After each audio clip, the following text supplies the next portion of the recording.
Bienvenidos a Polimerasa Nerd. El podcast que escucharán a continuación fue grabado como uno solo y lo tuvimos que dividir por tiempo en dos. Así que en el primero de ellos hablaremos sobre vacunas en general, la forma clásica en que se fabrican y cómo funcionan. El segundo podcast estará enfocado enteramente a explicar el mecanismo de acción de las nuevas vacunas que se están usando contra el SARS-CoV-2. Que los disfruten. Hola, esto es Polimerasa Nerd, el podcast de biología molecular. Me acompaña como en otras ocasiones Felipe Cano, farmacólogo. Hola Felipe. Hola Víctor. Y yo soy Víctor Kardash. Estamos aquí otra vez con ustedes. Gracias por su interés, gracias por estarnos escuchando en los podcasts anteriores. Como hemos mencionado en otras ocasiones, uno de los podcasts está orientado a temas científicos, el siguiente está orientado a temas geeks, temas nerd, temas fantasiosos, y hoy toca ponernos serios. Hoy vamos a hablar sobre vacunas de nueva generación y concretamente de las vacunas que se han estado desarrollando para combatir el virus SARS-CoV-2 causante de la COVID-19.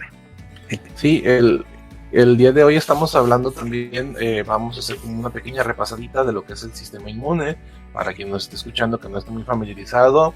El sistema inmune básicamente es aquello que nos defiende de las amenazas tanto externas como internas. La palabra inmune viene de que en la antigüedad, cuando una persona sobrevivía a una infección, se dieron cuenta de que no se volvió a enfermar, entonces se había vuelto inmune. Entonces esa acepción se fue transmitiendo de que las personas que sobrevivían ya no les volvía a afectar, y cuando se empezó a conocer cómo el cuerpo se defendía de las enfermedades, el término pues le cayó como anillo al dedo a este sistema de mecanismos. Sí, bueno, cuando nosotros estamos expuestos a un medio ambiente hostil, casi todo lo que está a nuestro alrededor es agresivo para nuestras células. Por eso los organismos se han ido evolucionando en este mundo, creando diferentes sistemas de defensa, porque hay ataques de tipo físico, como son los cambios bruscos de temperatura, temperaturas muy altas, temperaturas muy bajas, los cambios si estamos hablando de los seres que están en el agua, los cambios en la concentración de las sales que las rodean, lo que es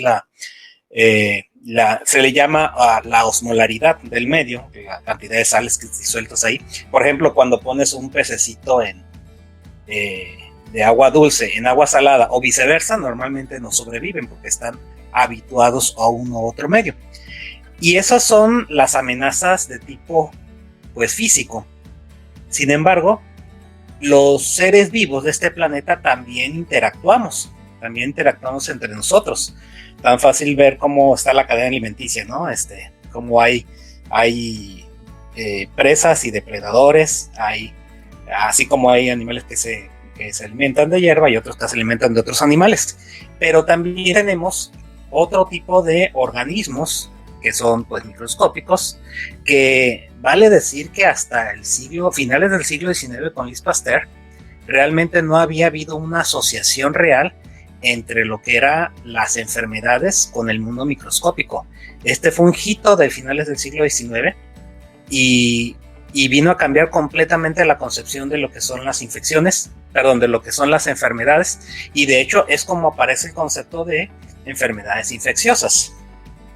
Y antes de esto se pensaba muchas cosas, ¿no? Desde la intervención de los dioses, la intervención de las maldiciones, inclusive castigos de cualquier índole, castigos divinos, y no se podía ubicar. Y es muy interesante cómo las urbes, los núcleos urbanos empezaron a dar muestras de estos fenómenos cíclicos, donde un montón de gente se enfermaba, un montón de gente se moría, quedaban inmunes unos cuantos, nacían más personas y de nuevo volvía a surgir una enfermedad cada cierto número de años. Y esto es lo que pues aunque no lo queramos relacionar directamente con el COVID, es una cosa que puede suceder cuando una población es expuesta a una situación o un agente estresor, y en este caso un agente infeccioso, pues va a haber una primera oleada que va a dejar un grupo de personas vulnerables, y en el momento en el que esa población se renueve o se acrecente, pues de nuevo los gérmenes tendrán a reemerger. Entonces, por eso es importante que estudiemos a los bichos de cualquier tipo, porque las vacunas son una herramienta extremadamente útil para evitar que vuelvan a estar emergiendo estos pequeños incendios. Así es. De hecho, este concepto de enfermedad infecciosa impactó tanto en la época victoriana, es decir, a finales del siglo XIX, que quedó plasmado en la novela de H.G. Wells, de La Guerra de los Mundos, donde quien finalmente derrota a los marcianos que estaban invadiendo la Tierra son las enfermedades infecciosas. O sea, adquieren por ahí una infección muy severa que termina matando a todos los extraterrestres que no llevaban equipo de protección personal, vale decir. Sí, hay una variante de esto menos ficticia y mucho más cercana a esa novela, que es el caso de lo que sucedió en América con la colonización. Con la colonización, así es. Que una población naif, una población inocente, no condicionada o no expuesta, se vuelve, como decíamos, pastura o pasto para el fuego de una infección. Cuando llegaron los españoles trajeron una colección de cosas, y esa es una parte súper interesante. La mayor parte de las enfermedades infecciosas que han generado estos brotes severos o estas pandemias inclusive, son producto de la interacción de humanos y animales en la mayor cantidad de las veces. La llamada zoonosis. La llamada zoonosis, en el momento en el que los seres humanos nos dimos cuenta de que era más práctico tener al animalito dentro de nuestra casa para después comérnoslo o aprovechar alguna parte del animal, esta convivencia cercana hizo que intercambiáramos material biológico, y eso fue en ambas direcciones. Probablemente la cantidad de humanos que hayan infectado animales sea mucho menor que a la inversa. Lo cierto es que con el crecimiento de los núcleos urbanos, que sí hubo en Europa, pero que no había en la misma cantidad o en la misma proporción en América, pues la convivencia con animales de los que llamamos de corral, las vacas, los caballos, nos expuso a muchas bacterias y virus que en esos animales viven muy cómodamente, pero que al pasar al ser humano hacen un desorden, al punto en el que pueden terminar matando al huésped, que no es el objetivo de ningún virus o bacteria, sino simplemente poder reproducirse para pasar al siguiente hospedero. Sí, vale decir que no todos los virus y no todas las bacterias son agresivas con nuestra especie, es decir, de hecho convivimos con muchas de ellas, con la mayoría de ellas convivimos y ni siquiera nos damos cuenta, y pasa desapercibido. De hecho, dentro de nuestro intestino, sobre nuestra piel, en nuestra boca, viven una serie de bacterias que se consideran el microbioma, y que cumplen, de hecho, cumplen funciones de comensalismo, donde cada quien aporta algo para beneficio propio, pero también beneficio del huésped, ¿no? Entonces, somos organismos que funcionamos como casa propia y casa que puede recibir a huéspedes. A mí me gusta usar esa analogía de la casa cuando hablamos un poquito del sistema inmune, porque en una casa tiene que haber puertas, ventanas, tiene que haber paredes, y el sistema inmune, si te va a proteger de lo que está afuera, entonces tiene que tener una estructura. Esa estructura que te dan los ladrillos que hacen las paredes, el concreto que a la vez mantiene pegados a los ladrillos, la tubería de agua, la tubería de gas, la corriente eléctrica, todo eso, toda esa estructura, por cómo está dada, es lo que corresponde a lo que le llamamos inmunidad innata, que es con la que tenemos de fábrica los organismos, la que ya está hecha la casa. A ver, Felipe, ¿cómo es que funciona este sistema?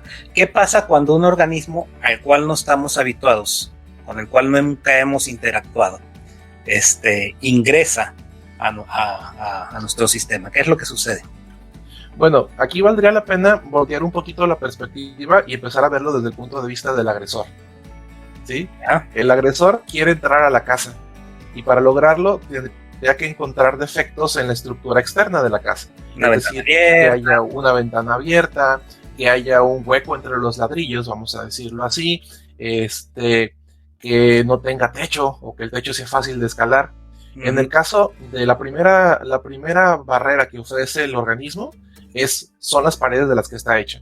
Las paredes tanto de la externa, la que podemos ver que es obviamente la piel, las paredes internas como son las mucosas de todo el sistema digestivo, como son todo el tejido respiratorio, que son las principales barreras.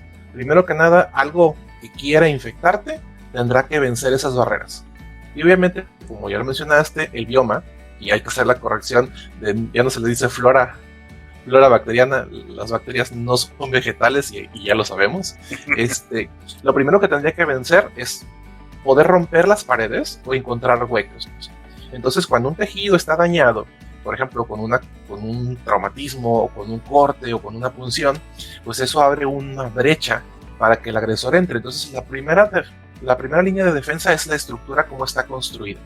Entonces ahí entran factores genéticos, ahí entran factores constitutivos como tu edad, que tengas otras enfermedades, el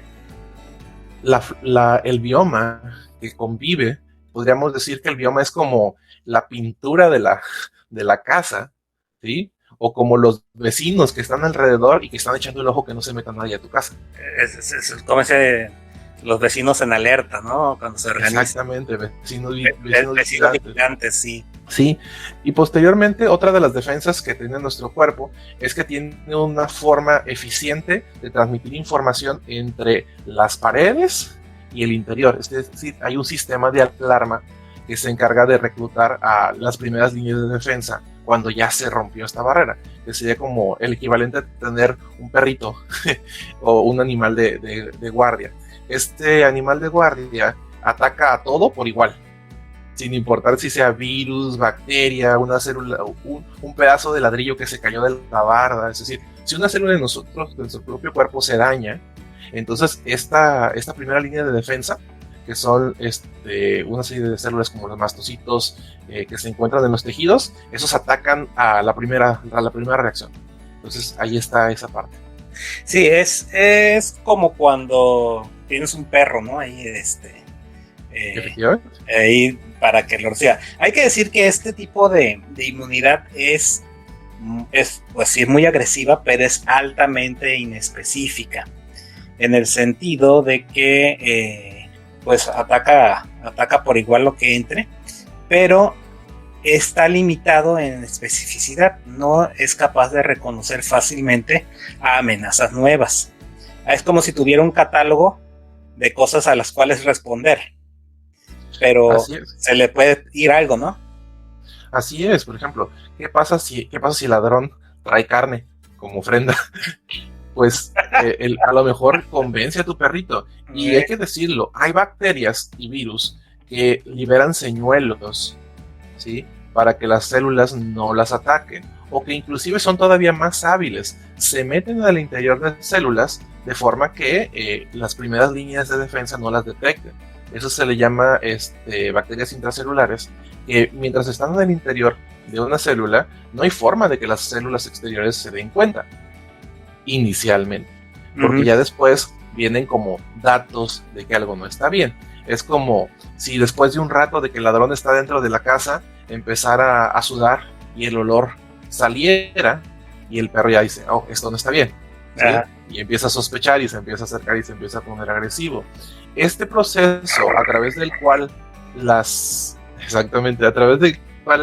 células dicen, no estoy bien, estoy infectada, es mostrando ciertas proteínas y ciertas señales moleculares en su superficie. Entonces, sí, cuando una bacteria entra a una célula, cuando un virus entra a la célula, por muy disfrazado, por muy cubierta que esté, muy bien escondida que esté, da señales de que algo no está bien. Y es normalmente la inmunidad innata que los primeros minutos hasta los primeros días se encarga de atacar eso que no está bien. ¿sí?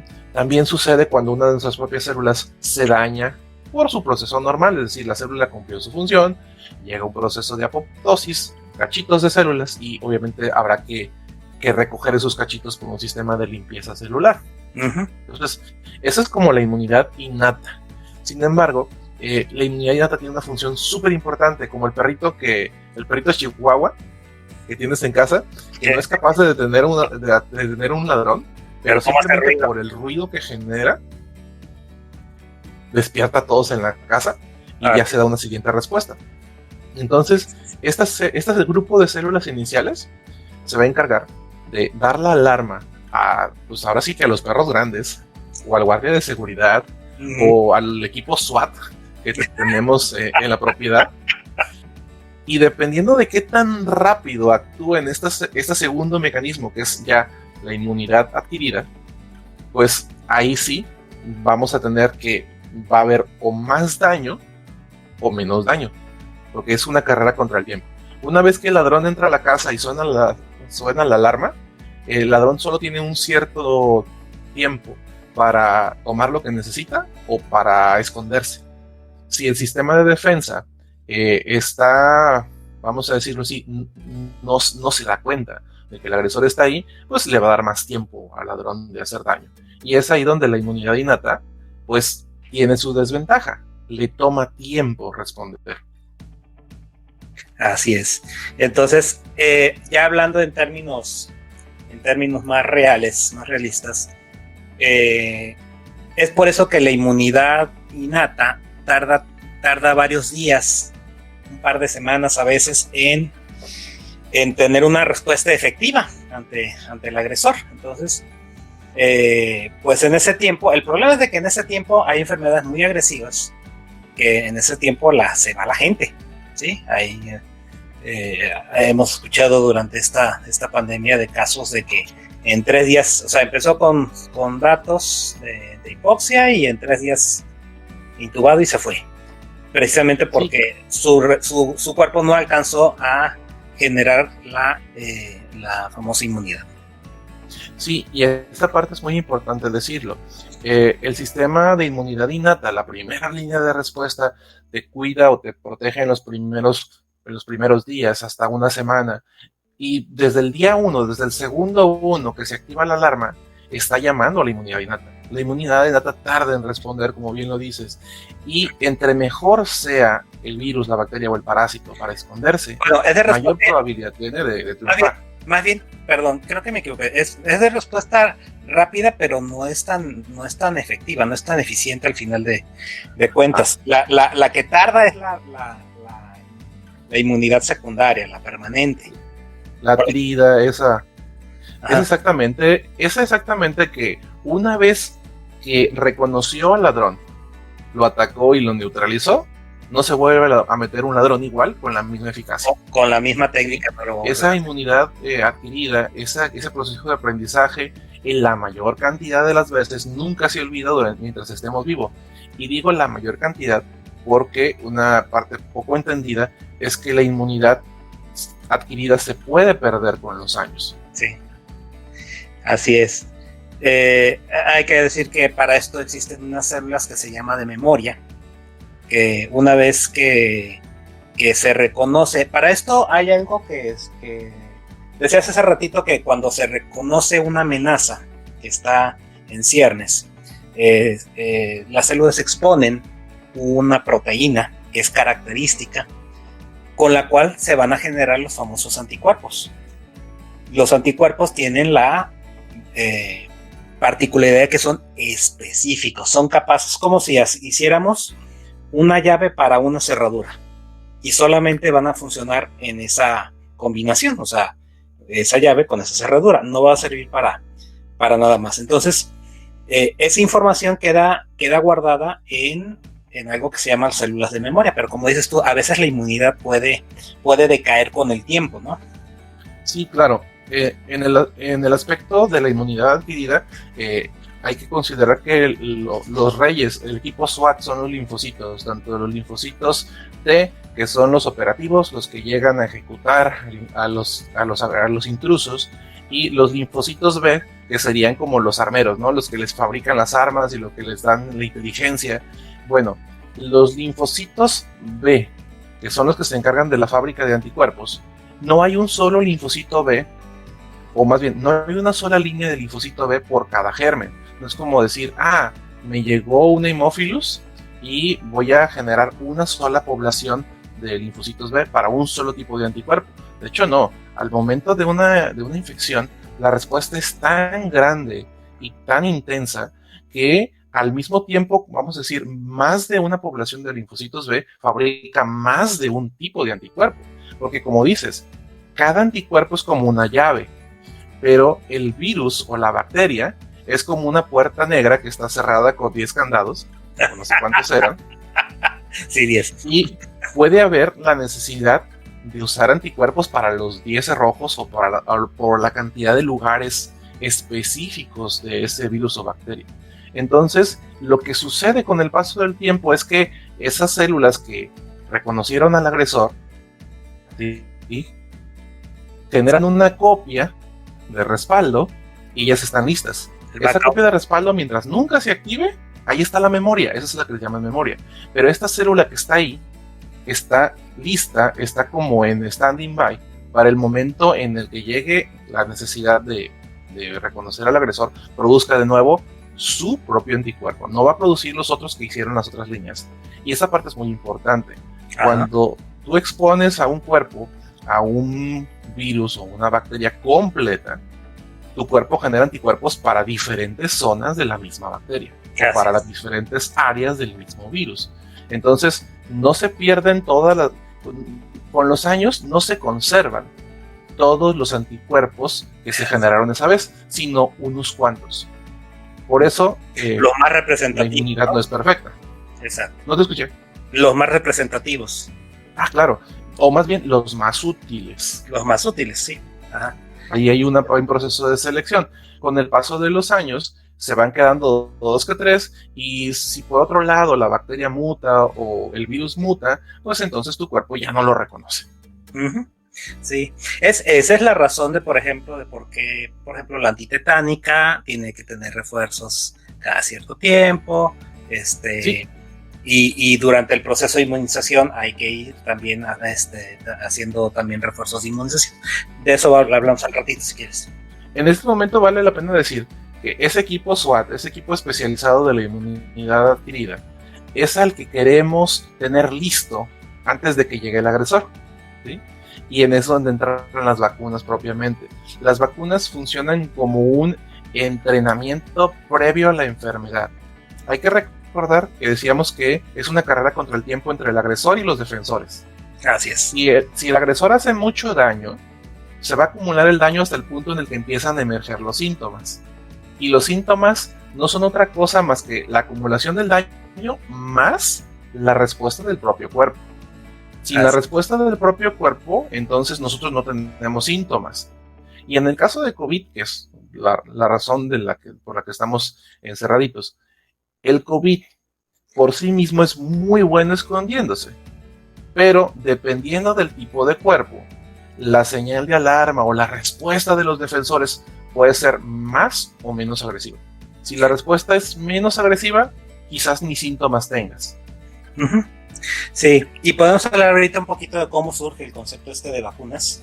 Digo, sin hacer mucha historia, porque podría ser tema completo para otro podcast, pero como desde la antigüedad había un conocimiento empírico que era la variolización. Creo que se utilizaba en China y creo que también los árabes lo llegaron a utilizar.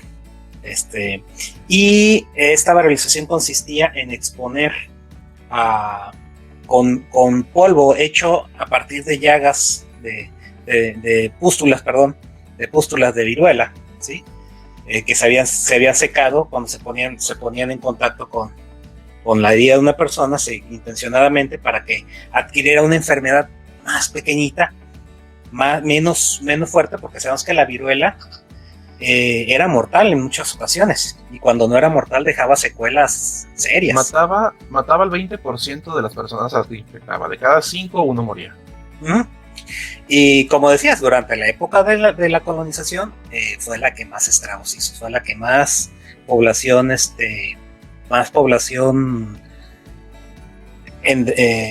nativa, más población nativa eliminó.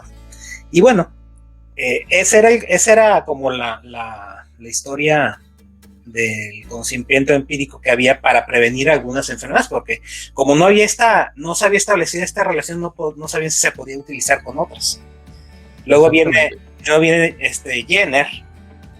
Jenner que hace este experimento con las lecheras, que observó que las lecheras que adquirían la versión vacuna de la enfermedad de la viruela, o sea, una viruela de vacas, y que cuando les daba en las manos, ¿sí? Porque la adquirían cuando ordeñaban, de tanto ordeñar también ellas se lastimaban las manos, y se pasaba la infección a ellas, pero después que adquirían esa versión vacuna, pues no volvían a padecer, no adquirían la viruela humana.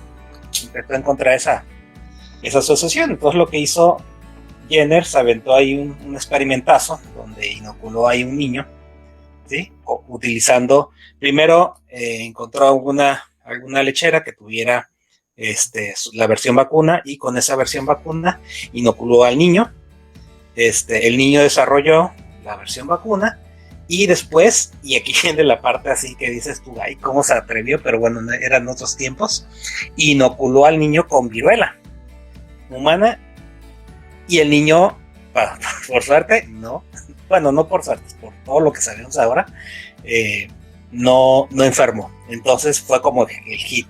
Lo que siguió después de eso fue, ahora sí que la primera, o una de las más importantes misiones humanitarias que hubo hacia el nuevo continente, precisamente porque estaba en boga todo esto, de que estaba muriendo mucha gente en América por la viruela. Entonces anduvo por no me acuerdo cuántos puertos, se llevó un grupo de 20 y tantos niños huérfanos, ¿sí? Y la corona compensó a estos niños después, o sea, los mantuvo, creo que hasta que fueron mayores de edad y pudieron trabajar y todo eso, pero los iba inoculando conforme iban avanzando en el viaje, los iba inoculando, y iba utilizando a los niños a puerto que llegaba, puerto que se agarraba, inoculando gente, y entonces empezó a propagarse toda esta idea. Al principio obviamente fue muy criticado, pero al final sí, rindió un buen servicio a la humanidad y sentó un excelente precedente que después fue continuado por Louis Pasteur, que dicho sea de paso fue el que estableció esta relación entre enfermedades y microorganismos, y él desarrolló ya después lo que fue la vacuna de la rabia, ¿no? Sí, y también ahorita visto desde la perspectiva ventajosa de nuestra época actual, sí hubo una diferencia bastante grande entre la variolización y la vacunación que vale la pena recalcar. En el caso de la variolización, la esperanza era que poquito veneno no matase. Es decir, que agarraras una cantidad muy pequeñita del agente bacteriano, del agente viral, y lo metieras en una persona. El problema con la variolización es que estás metiendo organismos pues completos, viables, vivos, y como ya explicamos, si el organismo es muy bueno para esconderse y aparte el sistema de defensa de esas personas variolizadas no era muy bueno defendiéndose, entonces estas personas variolizadas desarrollaban la enfermedad y se morían. Sí. Entonces tenía una tasa de éxito modestamente buena, pero pues era mejor que nada. Así es. En cambio, lo que sucedió con la vacunación es que utilizaron un microorganismo similar, pero con menos capacidad para generar una infección. Y eso fue la base por la cual el éxito de la vacunación supera por mucho la variolización. Además, no te puedes confiar. Además dejó de ver algo importante también, que es la inmunidad cruzada, que hasta después se explicó. Sí, Sí, claro. La coincidencia de que la viruela de las vacas fuera pariente de la humana, o bueno, ni tan coincidencia, porque aquí hay que decirlo. Todo microorganismo, cuando se transmite de una especie a otra, sufre modificaciones para sobrevivir en la especie en la que acaba de llegar. Sí. ¿Sí? Vamos a pensarlo de nuevo, que el microorganismo llega a tu cuerpo y es su casa. El microorganismo no quiere quemar la casa, pero a veces por accidente lo hace. Y una vez muerta la persona, pues ahí se acaba el microorganismo. Sí, sobre todo cuando estamos hablando de virus, porque los virus tienen, al momento de replicar su genoma, tienen una alta tasa, pueden tener una alta tasa de errores que se van acumulando, y eso va generando mutaciones que la misma selección natural va diciendo, bueno, si las mutaciones no le benefician al organismo, pues esa variante o hasta cepa ya no puede reproducirse en un organismo, o al contrario, puede ser que las mutaciones le favorezcan y entonces pues se puede reproducir más fácilmente, que es lo que está pasando con las variantes, por ejemplo, de Inglaterra, que resultaron ser... De Sudáfrica también. Ajá, la variante de Inglaterra, por ejemplo, tiene la particularidad que es más virulenta, en el sentido que se transmite más fácilmente, ¿sí? Sí, es mucho mejor. Que al principio fue la misma relación que hubo con mucha gente no lo sabe, pero el SARS-CoV-2, que es motivo del estudio del año pasado y de es pariente del virus del SARS del 2004, de un brote muy importante que hubo allá en Asia en esa época, pero que se contuvo en aquella ocasión. La diferencia es de que el SARS-CoV-2 era más virulento, tenía menos capacidad para matar, pero se transmitía más fácilmente. Así es. Aquí es un juego de números. Al final de cuentas, si la probabilidad de que un virus llegue al daño tan grave como de costarle la vida a la persona infectada, y decimos cualquier número, vamos a decir 0.001%, es decir, una de cada 100,000 personas se van a morir. Pues obviamente es un juego de números. Si el número de personas contagiadas es de 1,000,000, ya tienes 10. Entonces, en este sentido, entre más virulento sea un virus, mayor probabilidad de que tenga víctimas mortales. Entonces, sí, por pura aritmética. Una de las partes muy importantes que hay que decirlo es que en el caso de las vacunas tradicionales lo que hacían era tomar un organismo, atontarlo un poco o matarlo por completo para aventar el cadáver o aventar el microorganismo atenuado, que es el término correcto, a los sistemas de defensa. Y es como si decimos, el ladrón entró borracho, no tuvo nada que hacer en contra de las defensas de la casa. Sí. Y ese mecanismo es muy bueno porque llevó al triunfo de que inclusive ya se pudo erradicar la polio en muchos países. Sí, y fue basado en este principio. Sí, por ejemplo, el virus de la polio es un virus vivo. Es un virus vivo, pero que no produce enfermedad. Está atenuado, ha sido atenuado. Y tiene la particularidad, por ejemplo, algunos no saben por qué es de las poquísimas vacunas que se da de manera oral. Y esto es porque es importante aquí que el virus pase por el tracto digestivo, se absorba por ahí para causar inmunidad, pero que una porción de los virus sean eliminados al medio ambiente, porque así van desplazando poblacionalmente al que se le llama el wild type, o sea, el virus salvaje, el virus el que causa enfermedad. Entonces lo va desplazando poblacionalmente y así también es un doble mecanismo ahí de protección. Sí, en el caso, por ejemplo, particularmente en la vacuna para la polio, la buena noticia es que ha sido tan bueno en los lugares en los que se ha aplicado de manera correcta, que, como dices, ya desplazó al tipo silvestre, el que se transmitía en la población, al punto en el que los únicos casos que se dan de polio es cuando, por pura variabilidad genética, uno de estos virus atenuados se desatenúa solo y genera una infección. Eso es una probabilidad que existe con las vacunas de gérmenes vivos o atenuados. Sin embargo, el avance de la ciencia nos ha permitido llegar a un punto, que es en el que estamos actualmente, en el que no tenemos por qué arriesgarnos a que un germen atenuado se reactive y pueda producir una enfermedad, que es a lo que estamos llegando hoy en día con las vacunas estas de mRNA y las de adenovirus. Sí, y ahorita vamos a hablar de eso. Nada más para concluir esta parte de vacunas, pues vacunas tradicionales. La atenuación, algunos se preguntan cómo lo hacen para que permanezca en caso de los virus que permanezcan vivos. Se hace cultivándolo seriadamente durante algún tiempo y va perdiendo características virulentas, así es como lo hacen. Las bacterias también pasan por un proceso en el cual se cultivan, solo que en las bacterias hay un factor estresante y la bacteria tiene que decidir entre qué genes, o bueno, no lo decide, pero bajo este factor estresante, la bacteria se vuelve mejor para sobrevivir ante el factor estresante que lo que es buena para infectar a los seres humanos.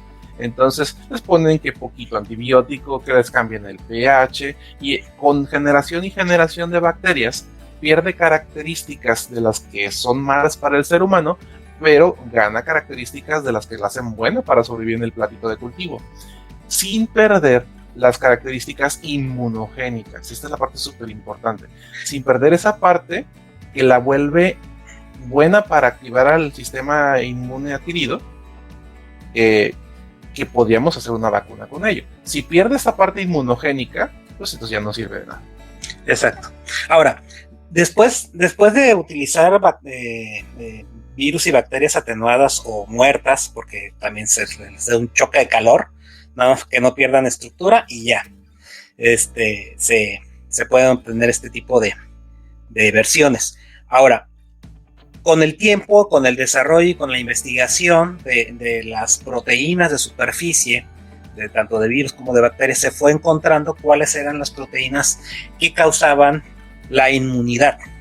Y entonces se empezaron también a utilizar versiones de proteínas. Entonces ya no es necesario utilizar todo el bicho, sino que puedes utilizar solo un fragmento, puedes utilizar fragmentos de la cápside, ¿sí? Que sean suficientes para generar inmunidad. Entonces fuimos así como que recortando al mínimo lo necesario para que hubiera esta inmunidad. ¿Cuánto necesito del germen para que mi cuerpo cree esta memoria? Y nos fuimos dando cuenta de que nuestros cuerpos son muy buenos y no necesitan tanto germen, sino pedacitos. Exacto. Y llegamos al punto que con una sola proteína, ¿sí? Con una sola proteína, ahora sí que eligiendo la non plus ultra, la más importante, la más característica de todas, la más reconocible por nuestro sistema inmunológico, con esa era suficiente para despertar la respuesta inmune. ¿Qué pasó después? Bueno, si podíamos producir proteínas, porque actualmente las proteínas de la especie que sea, si conocemos nosotros el gen, la podemos producir de manera industrial. Para eso hay diferentes sistemas de producción en los que se pueden utilizar bacterias, levaduras o células de mamífero o células de diferente tipo de cultivo, y puedes obtener cantidades industriales sin necesidad de cultivar un solo bicho. Exactamente, esta parte es súper importante porque se pone de manifiesto que hemos avanzado tanto que ya no solamente sabemos cómo está hecha la parte del germen, sino que sabemos las instrucciones de ello, y estas instrucciones las podemos usar, como bien dices, entre comillas, a voluntad, sin tener que armar un bicho completo. La ventaja de estas vacunas con fracciones es que al no ser el bicho completo, no puede generar la enfermedad. Exacto. No hay forma de que se genere la enfermedad porque es solamente una proteína. Es como si dijéramos, el ladrón traía navaja y aventó la navaja a la casa. Ajá, y lo reconocimos por la navaja. La reconocimos por la navaja, pero no entró el ladrón. El asunto la parte importante, ¿no? es que conforme fuimos reduciendo el tamaño de las partículas hasta llegar a una sola o dos proteínas, fuimos perdiendo también inmunogenicidad. ¿Qué quiere decir esto? Como con el ejemplo de la navaja, que hay una navaja al patio y entrenamos al SWAT. El asunto es que a veces por una navaja el SWAT no se activa. Y esa es una parte importante. Las vacunas tradicionales utilizan algo que todavía heredan las vacunas modernas y las más nuevas, que se llaman adyuvantes. Un adyuvante es un factor que hace que el sistema inmune responda de una forma superior a lo que le haría con una partícula del bicho.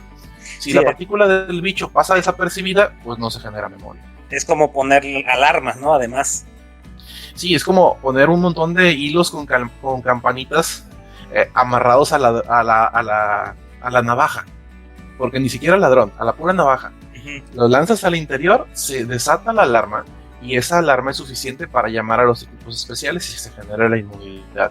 Esos adyuvantes son súper importantes y son tan variados que pueden incluir bacterias completas, pueden incluir metales, como es el caso del aluminio, pueden incluir factores o elementos o sustancias químicas que irritan el lugar, y por eso en muchas ocasiones cuando se aplica una vacuna, pues queda dolor local o queda una inflamación local. ¿Por qué? Porque de otra manera no despertaríamos al sistema inmune. Tan importantes son que han sido uno de los puntos de crítica a las vacunas tradicionales. Dice, ¿por qué permitimos que nos metan esto al cuerpo? Cuando en realidad son cantidades pequeñísimas. Muy, muy pequeñitas. Yo creo que consumimos más metales pesados en otras cosas. En el atún. En el atún, por ejemplo. Y de eso no estamos reparando, ¿no? Estamos adquiriendo asbesto en algunas construcciones antiguas y todo eso. Y no nos damos cuenta.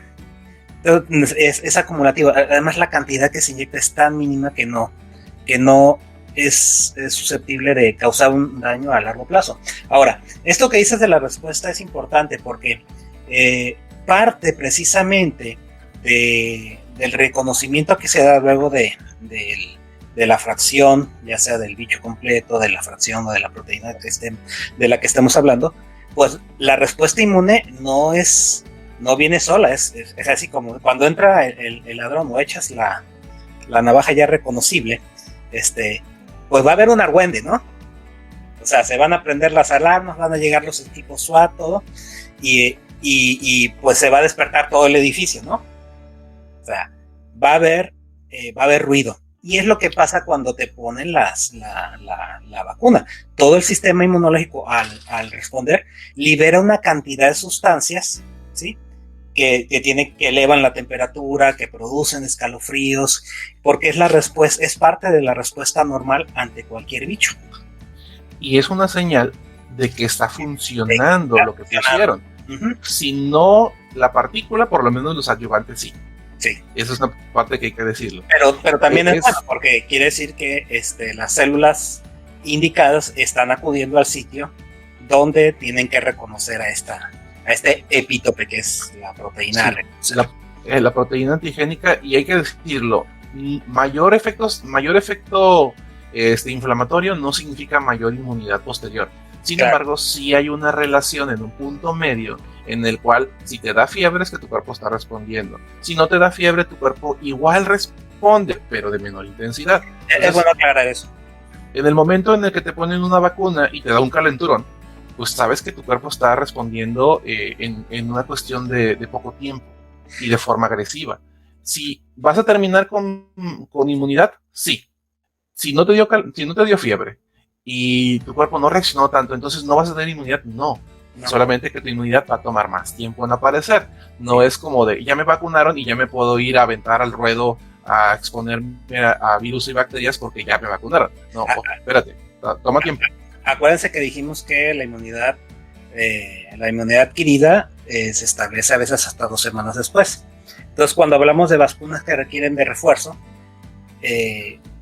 y si normalmente la inmunidad completa se adquiere después de el refuerzo o los refuerzos que se requieran, ¿sí? Porque hay vacunas que requieren más de un refuerzo, y hasta el final del último refuerzo varias semanas después es cuando ya podemos decir que estamos plenamente protegidos. Bueno, esto ha estado muy interesante, pero nos estamos extendiendo mucho y la verdad es que el tema lo vale. No queremos recortar demasiada información. Entonces vamos a parar aquí, continuamos en el siguiente podcast y ahorita por lo pronto les recordamos que este podcast se estrena por YouTube y también se transmite por iVoox y por Spotify. Bueno, mi estimado Felipe, hasta aquí por el momento, pero el tema todavía continúa. Sí, le seguimos. Esto fue Polimerasa Nerd. Yo soy Víctor Kardash. Yo soy Felipe Cano. Hasta la próxima. Hasta la próxima.